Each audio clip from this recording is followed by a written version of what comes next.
Can you just talk us through what clarity is capital means? Sure. So I suppose clarity is often seen as kind of a nicety, similar to happiness. It can be perceived as something that's a little bit fluffy sometimes. Yeah, Or how do we really get it? Or even once you've achieved it, what does it really look like?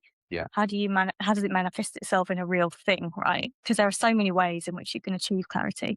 But actually, when you start to think it through in simple terms, mm, like just explaining what good looks like for something is often a really good starting point. yeah, And when you just start to make these very simple changes as an organization, you can really then start to see a lot of returns for them. yeah, So when I'm talking about clarity as capital, I'm talking about the fact that it helps increase so many things in the workplace that we care about that are beyond just the feel good effects of yeah, clarity. Things like productivity, things like engagement, high retention. So yeah, all of those things mean that it's not just clarity for the sake of clarity, yeah. but actually it is capital. So what's the downside? What if you don't? What if you're not clear? What If you're not happens? clear, one thing is people just feel bad.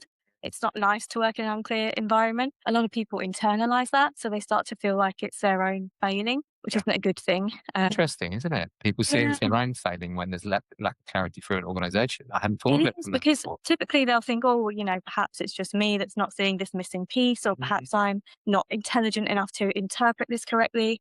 And I think you often have that kind of imposter syndrome Yeah, thing going on with it. So, yeah, it's quite a dangerous one because it means it's hard to spot for yeah, organizations.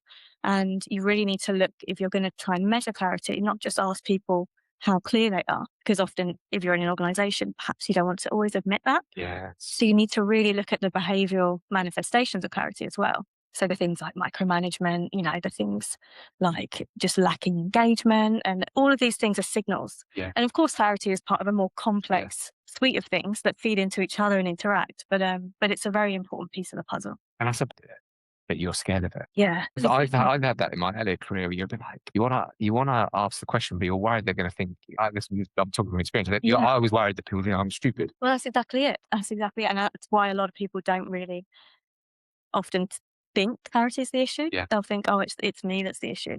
But yeah, oftentimes there are very simple things or changes you can make to improve that feeling of Yeah. clarity. So we've got lots of CEOs here today. What's the number one tip for a CEO trying to get on top of this? They've listened to your presentation now. I'm on board with Mhm. clarity. So what's your number one tip? So if you want to do it as a longer process thing and really understand it and kind of keep it going, you need to try and pick your key processes.